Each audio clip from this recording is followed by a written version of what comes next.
This is the Business Class, solutions that work. The Business Class tuli mu Jinja City Hall olwaleero nga twogera ku biki ebikaluubiriza abasuubuzi okukola emirimu gyabwe naddala mu kitundu kino ekya Busoga. Mube tulina bomukuteesa olwaleero ndini mwami Henry Mujimba, chairman wa Jinja Central Market. Sebo Sir Simon Myanga Rutaya, ni ba panelists banange abali wano ni audience. Nenda kwebaza Katonda okufuna omukisa guno zenda meninzani okuba ngamba gano okuba ku nikyendo mboda.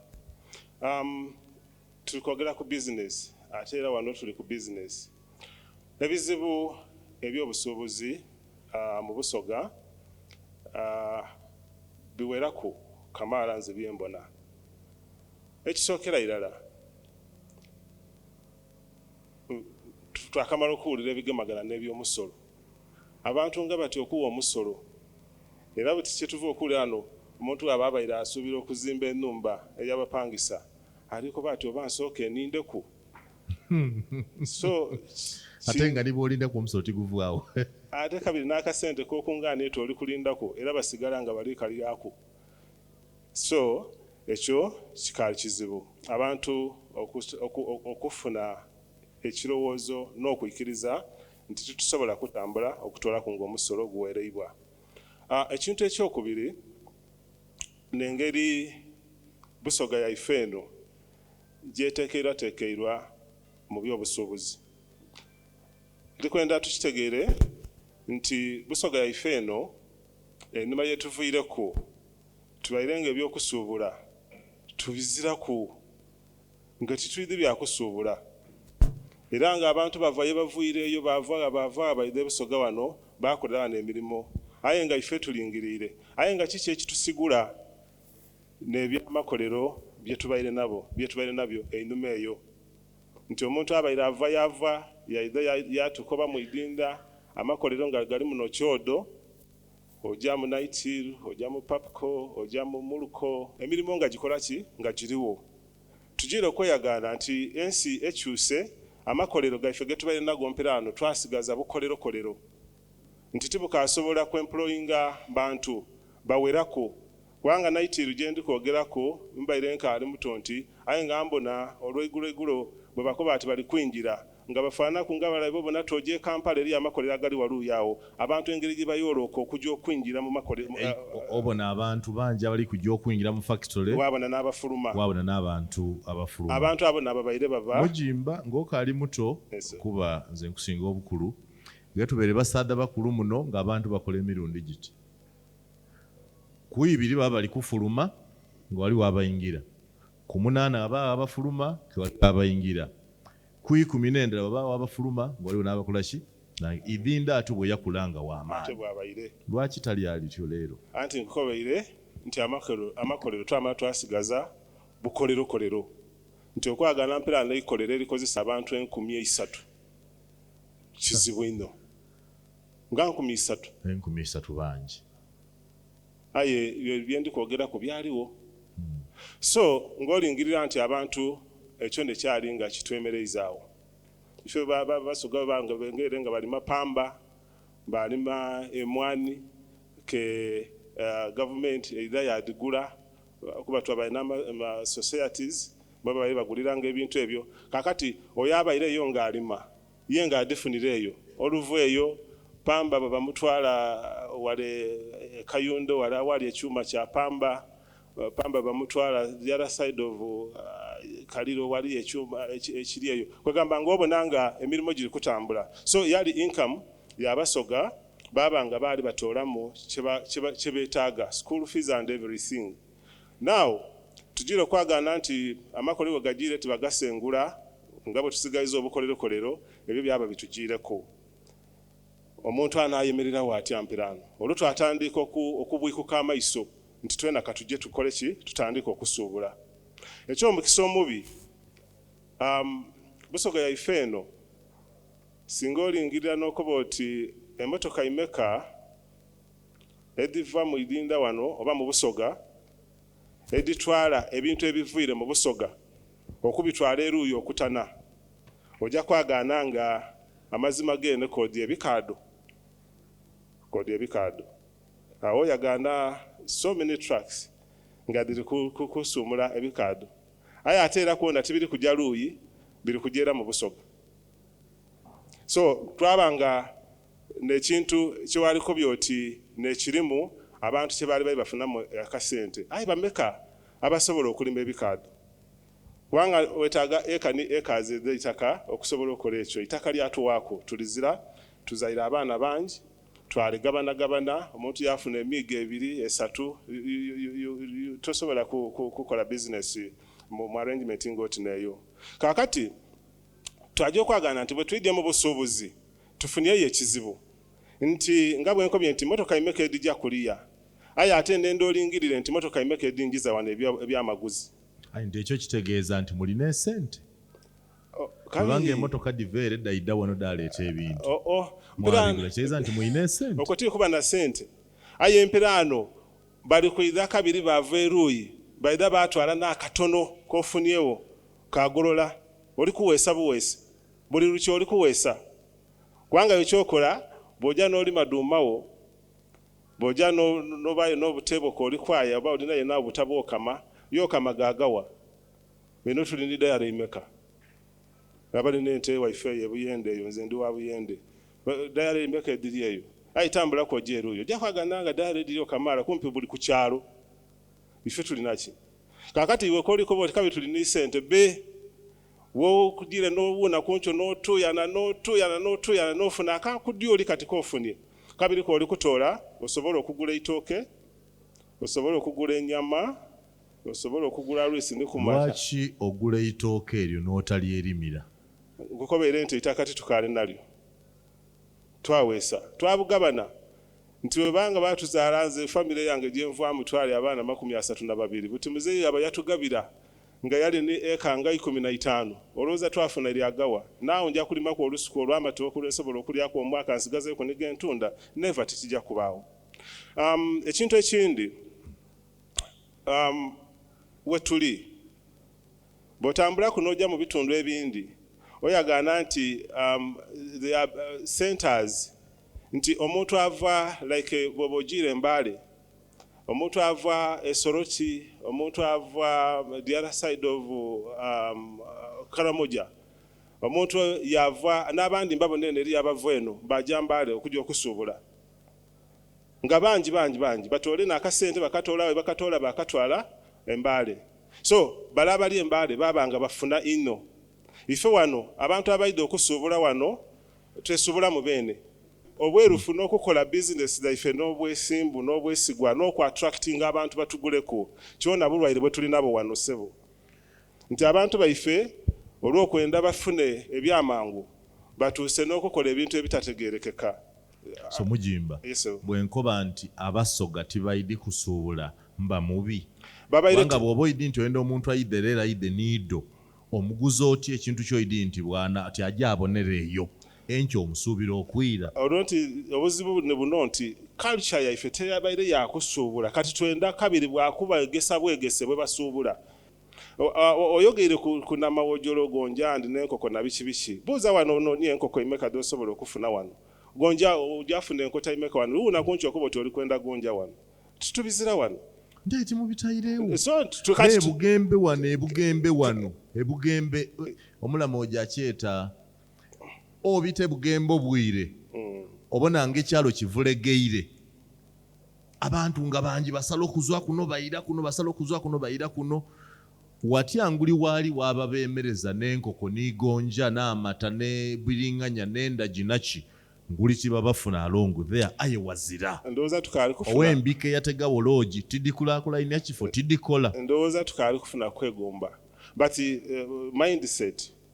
mindset n'ekizibu kye tulina kyomperano era nze nga bwensiimye omusomo guno gwolese wano ssebo tutandiikire wano ekyalo kyaife tusobole okukiraga nti mperano banange bw'oba olina akataka k'olima kulima lima n'amaani nibyolima birime nga n'ebyo obitwale mu katale ewange mu katale Central Market kyendaayo bananga bavuire mbo ino kwana bavuire buyende mutatuleetera bintu bitatuukana because betuguza wano abatonto n'abazungu abali wano abayindi n'abakibenda bintu bikalamu wena mukatale eyo kolimu eyo mutukubiriza abantu bakole kyova obona Luisi n'emwani dene divide tuse n'okudiba waife omuntu alikola amabaale yayanika mu itaka omuntu yatwala emwani bali kujja okuditwala bali kujja okudikubanga amabaale gali kwonona byuma they will never come back here oba emwani yaife ejja kugwa omutyere wayagana ng'oli kuli omutyere gwakulemera ife ab'amayino ge bakuula ku kaseera bw'oluma kwoti wakuba otisida kuyira yawo so tuterezeemu ensuubula then kidda kutuyamba okuba nga tweyongera ku maiso kale webale nnyo omukubire ku ssente waife mu bugalo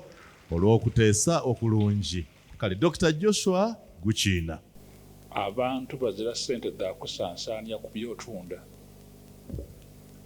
bano ekyo mukiwulire kubanga baziraningiza nambulokufu edibawa obuvumu okusansaanya okufuniza okusansaanya omuntu akoba ati sente dibuze aye nga azira y'abanda oliko bota omuntu akoba ati sente dimbuzeeko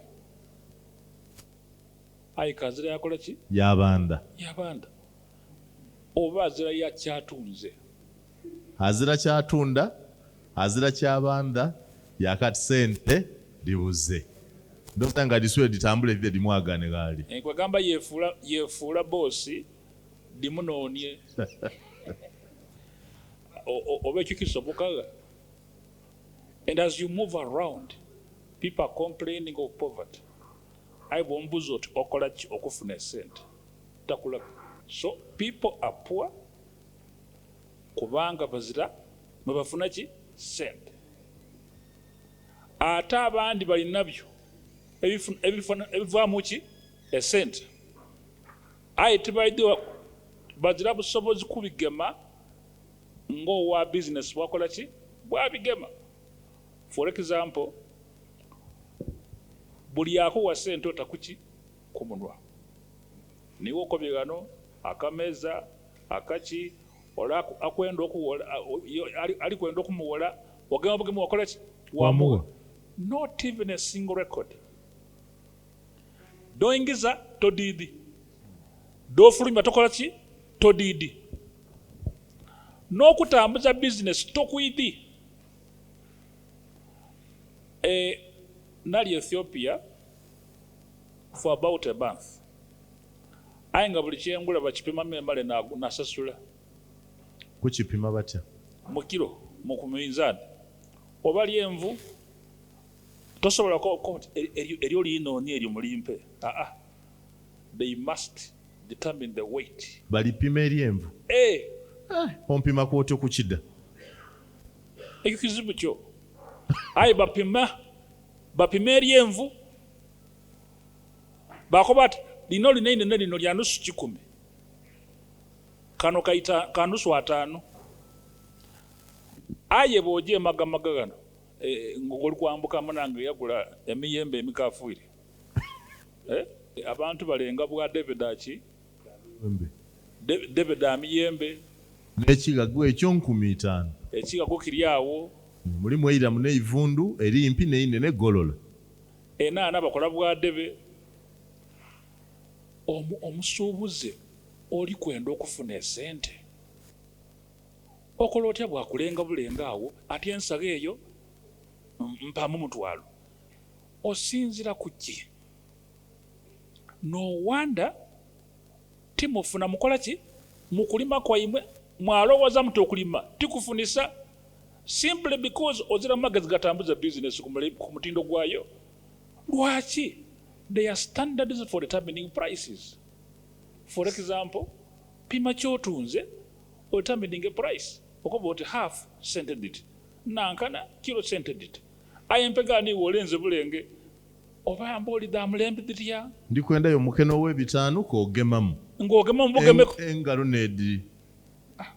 Ole yakati bwona agula 10 gula wa 5 nabe omukoba 10 owagalala akuseera otwala ku wa 5 mewaira wanona nowe 5 ojja okugayita nga guso 10 timwenkanankana webale.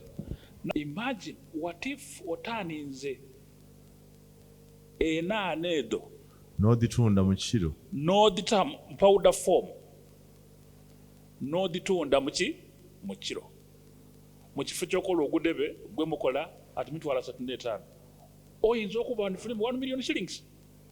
So the point is tuzira magezi gatambuza business ku mutindo gwayo. Ekigambo kiri kuzitwa tuzira magezi gamala kutambuza business ku mutindo gwayo. Kubanga one titusomye yetuba tusomye ku business because kyamakulu okusoma ku kyojja okola. For example, okusomesa abantu ku business ayi tikyabululu. So for you to be informed about business, you must study about business. Ayempegano wetaba kungu niwo okobegano oti nayesa abantu. Ayi abantu balina ebiseera ebingi okuta mu bitabagaza. Instead, they spend less time ku bintu ebyamakulu. So abantu tibeevu tibasomesebwa ku business. Ekyokubiri, iwe oli mwevu mu business oba mukisa kubanga eri yokola ekintu by luck but not as informed. Waba n'omukisa kyagemayo ebweriko bati kigemyeyo. But you're not informed. Then the other thing, ekilemesa n'obusoga wano okola business successfully, abantu tibesimbu. Omuntu akoba ati singa ati mbonawe n'emyaka mingi kenzira sente, singa nfuna omuntu nampola capital yakakaire kati nja kumutendereza kuba tidda kwira inyuma. Mpegano bwolira wafuna akola ki akuyamba wamutwala bamuga capital eyaka bamuga nabukale omeka bubiri ngotare yo mwino munange ntasa onteyo onsembe bampe awona agakoma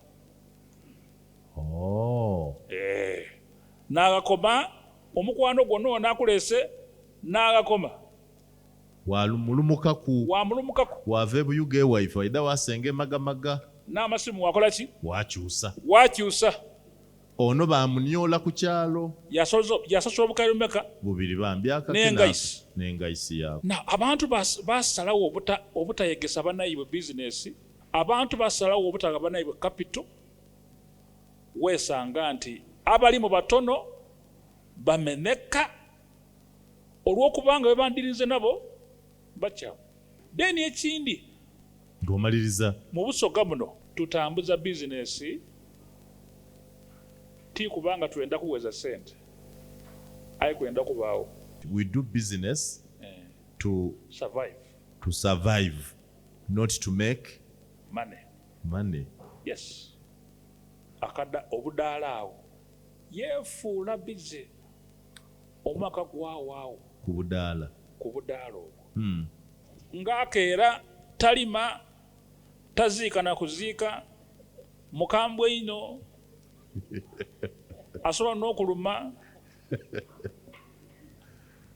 aye ngaidi nti amakulu g'obukambwe obwo kugulira bantu mmere naye butasula ndala. Ife buli kasita abantu bange bafuna ekyokulya. But business is an activity you do so that you can get income consistently and multiply your money.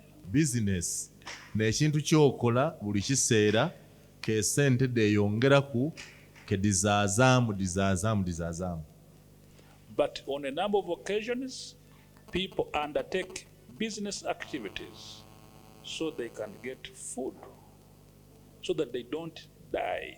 Ebyo n'ebimu ku business byeteka okola ki okukola aye sente tekokugera ate degera kubanga oli mwevu mukyo. Webale nnyo Dr. Joshua Guki namukubire ku mungalo kubanga be mumwongere engalo digere. Nchala Seguya, kiki ekimu oba ebibiri by'omanyi ebizibuwaza abantu okukola business? Nandigambye nti abamu bayinza okugamba nti siina ntandikwa. Ekyo kyekiri. Capital atandika. Naye ate ne bw'oba bawadde capital abalala enkwata ya ssente. Enkwata ya ssente. Kuwandiika akantu ako. Oleme kutabika ssente zino nga gojjamu bw'otwala eka. Ebiseera ebisinga bwe tuba tukola bizinesi tukkirize okwewa omusaala. Tukkirize okwewa omusaala. Okwewa omusaala mu bizinesi yange? Ye. Anti zonna ziba zange. Kubanga bw'oneewa omusaala ojja kufuna financial discipline.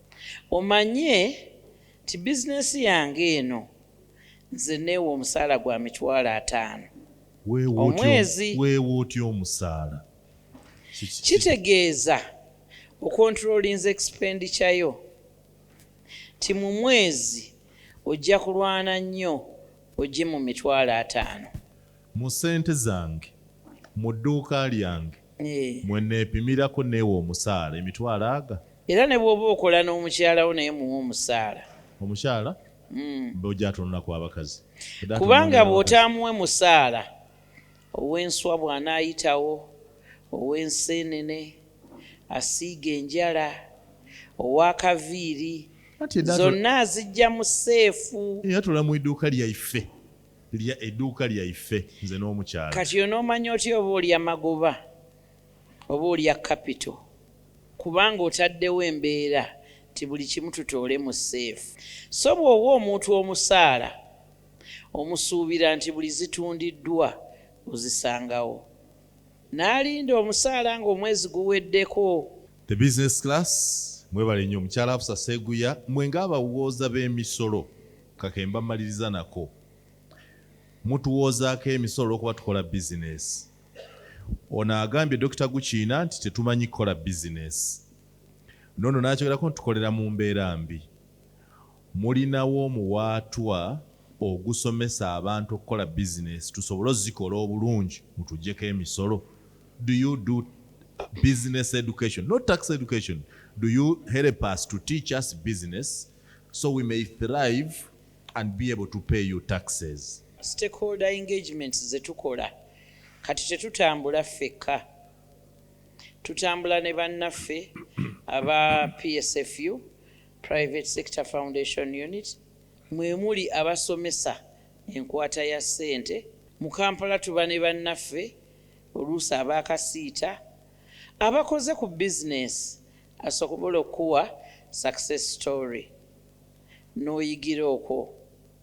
Tetukuma ku ekyo, tuba ne bannaffe abaawuziya Uganda Small Scale Industries nga naye ejja kulambika okoze otya. Tetukoma ku ekyo, ne banks tukola nazo. Esooke ekulambike ssente zoonoonya, makubo ki g'otaddewo aganaasobola okukola ki okuzifuna zidde. Tweyanziza. Kale The business class mukubire ku mukyala Seguya mu Bugalo amaliza bulungi. We've been teaching the same way for hundreds of years now, but the world around us has changed, and along with it, employer and industry needs have hugely changed and will not stop changing. Join the revolution. Choose Victoria University. Make Uganda better.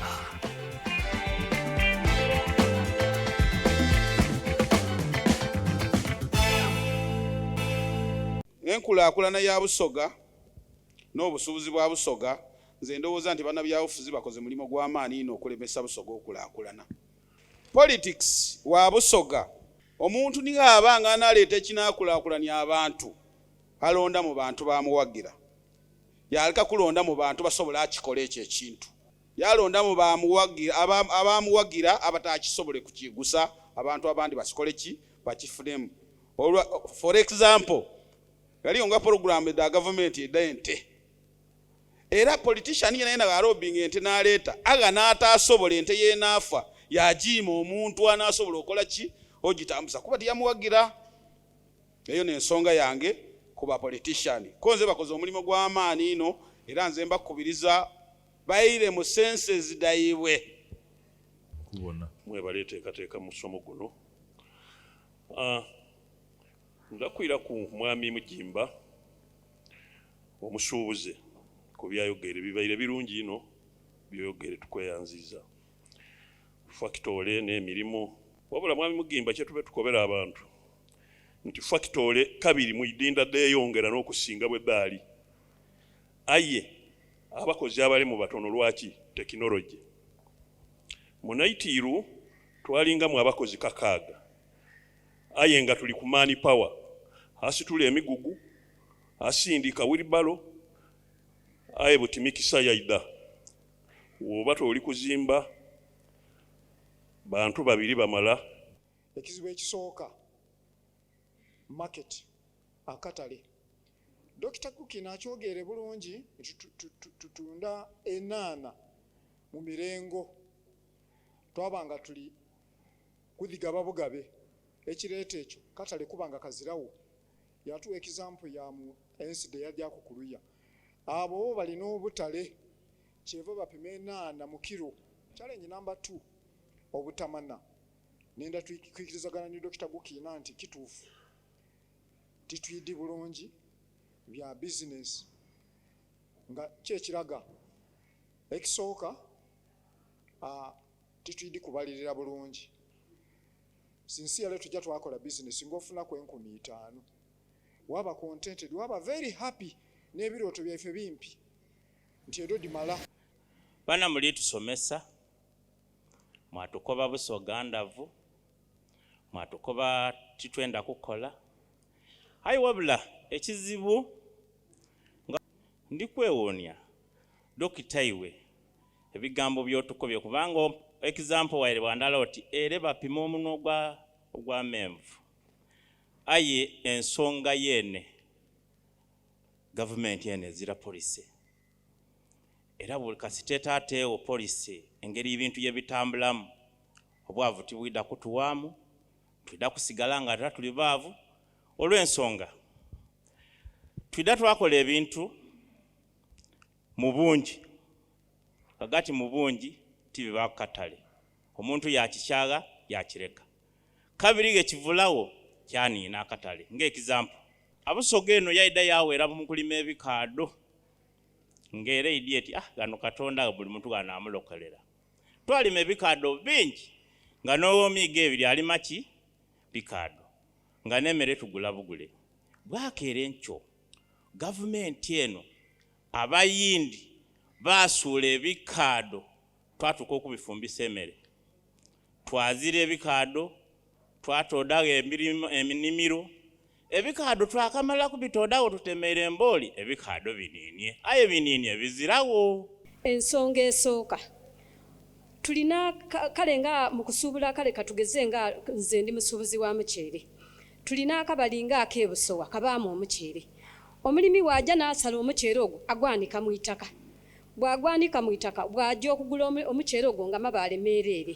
gaidwire mabaale meereere omuntu bwakukubira isimu omuceere abuuza ati olinaku omuceere oguvu ebunole ndowooza niwe baagaana nga oyanike wansi omuceere bakugema baakusiba bakubuuza omuceere bakubuuza gwa TZ lwaki omutindo Busoga ebintu byatulemootereza ole wakuba ebidandaali abyanikira mu itaka omuntu wagula hafu y'ebidandaali afuna kwota lwaki omuntu anaava Kampala yaida yagula wano ebidandaali oba yagula wano omuceere n'atajja kugula gwa Tanzania awo ekyo kyona kitwitira omutindo n'obusuubuzi bwabanga bukulemye ensawo ey'omuceere gy'oguza togifunye mu ssente aye ate capital ina ntono oziradija Tanzania kuno nayo omuceere ensawo gy'onaagulanga munirivu bw'ojja embaale bw'ogula eitooke balyondaku omusolo olitolera enusu 5 enkoko nusu 2 ife wano ebyaife byabwereere aye omutindo tuzira njagala kwogera ku kigambo dokita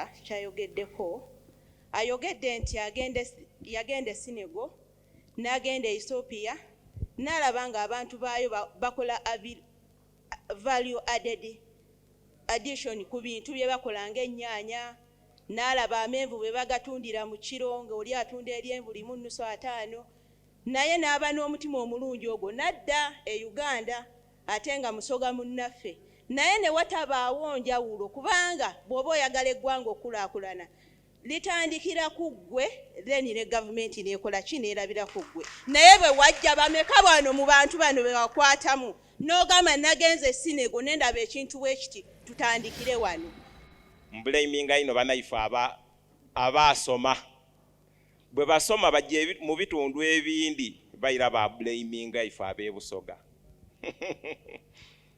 akulira amatooke ebushenyi ndooza muwala musoga Professor Florence namwase muranga aye tayiraga ku busoga akati bana ninze nkulira amatooke era balero bagakola mu biscuit bagakola mu obuwunga tayiranga aye nga wawano kaliro oluguudo lwaife lubi okuva ekidera paka idinda wano ojja okutaakwa amataga gy'otuuka ano nga gafiire. Ekintu ekindi singa musobola okutoola emisolo ku bintu byonna byonna ebikozesebwa mu bulimi mu bulunzi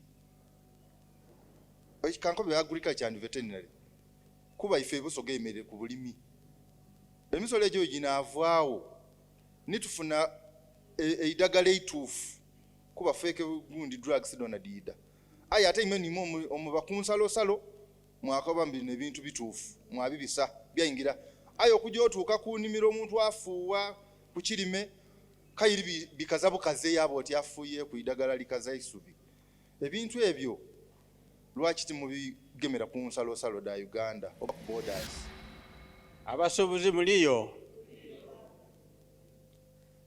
tuli kwidanda ba symptoms aye tuli kwidanda ba cause niye tunayogera endubu okugwa tukali kutuuka ku kinusu lwaki Busoga eremereirwa okukola business ni ki an undertaking between the two or more parties ng'ekigendererwa kyamu kufunamu tina ekyo baba bw'okotogera okufunamu oba okotogera business buli lw'okola business oteekwa okwegendereza nfunira muwa eryoka etuukirire aye oba akatale wazira ye niwonaafuwakana of producing lorries and lorries of any product and you have no market baida kuderega ebiseera ebindi nkola ku okulima oida walima nga wesuubira nti bwenima enaana ndafunamu leka dituuke olaida kuidaka eno quality embi ekiibo kye bagula nga mitwala 4 moje mu nnimiro baida kuwamu 5 onairayo okukola they have discouraged you completely tokairamu mbondi kulima mapapali waliwo programu ya mapapali sometime waida watu ikaloleyo otwale na kasero there is no road market for you mwene role alikwenda otwikule iwe mamba bane balikuda ganote quality yawe eno ya Busoga yawa bakubisanga kubite until you sell at a giveaway ngane disasula owa lole akulese dizirawo yakulekeyo continuity of producing yafa nga totwairewo kirese business kugwa toida ku producing anymore kubanga buli ananjirangawo aida kufulumamu after one season totally discouraged bananga abebikado mwakyebonerako wakoti kulu notani erisente diti monkomerero byakatuuka mwene yuma na bosi bempale ngoira in summary twege okutoolawo ekizibu ekiri mu katale ng'ozira katale byona byona producinga tibida kugasa era tofunemu akatale kendidiku akalungi kuku kabanga naluwerere akena luwerere. If you want, pay. If you don't want, go. But by demand, you will pay because you want. I can send open market. Kabi tusooke okwidabiriza through government efforts okwidabiriza production n'okutawo incentives edakatale. Ifwe omukulu Muyanga Lutayasa yatukumye kwida kubasomesa na kwogera kukola ki kubigamagana na business. Era ng'akidi ngaze nabwe nkidi nti muli baniivu kubanga business da misolo era muli kujiga nga muyomba. Mpegana ogamba mbuuza nga muli baniivu era nga abadde mulowooza nti libakyamu ife abali eno muyikaikane. Okay? Mu Luzungu bakuba ati cool down because we are innocent. Amazima gaitwa tugaki emisolo. Kale abaniize eri yaniize gano ng'akoba ati Dr. akobye nti yajja Ethiopia yajja ne Senegal aye tatwalanga obunaza okulusomesa ani abarandidi. Aniize nani abarandidi. Mpegano ntandise okola ki? I have started to tell you. Erenga edo dachi daike kwa mkube munga da amani kubanga Muyanga akoze eki tuli kutwala obuvunaanyizibwa to share experiences. Eira omuntu ow'amaani ya bamugejingiranga mu bwatambwire nayega. Mpegana fitu tambwire okusinga kw'abandi tutwala obuvunaanyizibwa okukukobera. Mpegana eyo mwami nga nakobye ati otukoba otya nti tona twanditunze ebintu nga tuzira katale nga twatitunze ebintu mu kiro aye nga tuzira katale ateke mukambwe ino. Gano nkobye nti mwege okwega. Learn to learn. Mwege okola ki? Okwega. Mpegana bw'okambugala bukambugala noiza n'olusisi toyidda kufuna muki mu business okutandike abaganda bano abali gano bano boobona bano abatandise okutunda ebintu mu kiro oba katungulu pima oba anaana pima oba bubooli pima and I must tell you they are earning more than abasoka gano. Mpegana bw'olowooza oti it is not a principle to determine the price. Nti ti musingi gwa kutamininga bei ya kirime ng'obise mu kupima ebipimika. Kireke aye niwo ojja okola ki? Okusala. Nze nagula amenvu ag'essente eningi Ethiopia. Aye iwe oli musogo osiiba gano otambula obona nga kisoboka okuba nga buli kitundu tukipima. Bendogaireku eri y'abali mu business nga baziramu. There are people doing business, but when they are not in what? Business. Tona ngo anaba nga ali kwegubya. Anaba? Nga ali kwegubya. Anaba nga ali kwegubya? Ata ali kunaba ata ali kwegubya? Onaba machafu. Abantu abasinga bungi tibali kola business as a business. They are simply engaged in an activity okufuna mu esente da kulya. Kale nze ndikubasaba mwege okutambulisa business ku business principles. Nze ndowooza nti banange ife bene nife ekizibu mperano maze okukitegeera. Era ife bene tukyuke because government bw'ereeta ssente neko betutale mu PDM tutale mu miyoga. Nze ndi mu miyoga nize chairman ababutale abali mu city wano. Esente badireta bako bati omuntu kalina kyakola oba atunga kyalaani oba muvubi oba asuubula mu katale oba wa saluni alina kyakola aye abaire n'obuzibu akooma akakola enviiri kamukola ki kamulema okugula ate ng'aliko bati singa mba nkafunye nsobola okukola omulimu gwange bukalamu gavumenti yaleeta ssente yakuba eti bana diri nomuyide mukole ki muditwale mudikozese. Unfortunately abantu baife bazira discipline. Omuntu bamuwa ssente asibira mu bbaala yanankani wajja okwagaana oluusi n'olugendo kanje mbone dada because nafunye ssente dino bampaire waabuwe. No, nife abali kwonoona programs za government.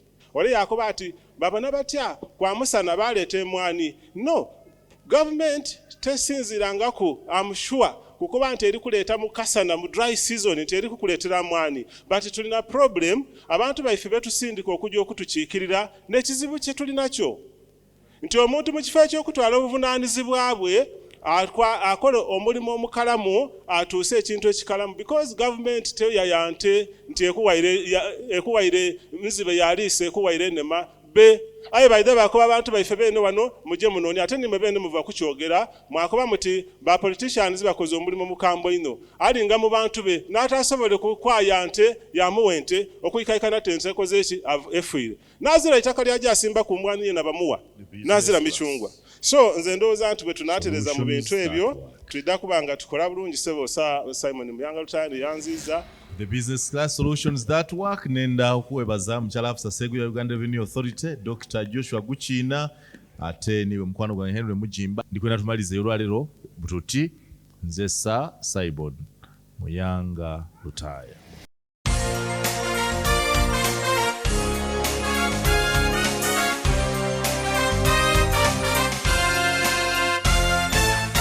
This is The Business Class, solutions that work.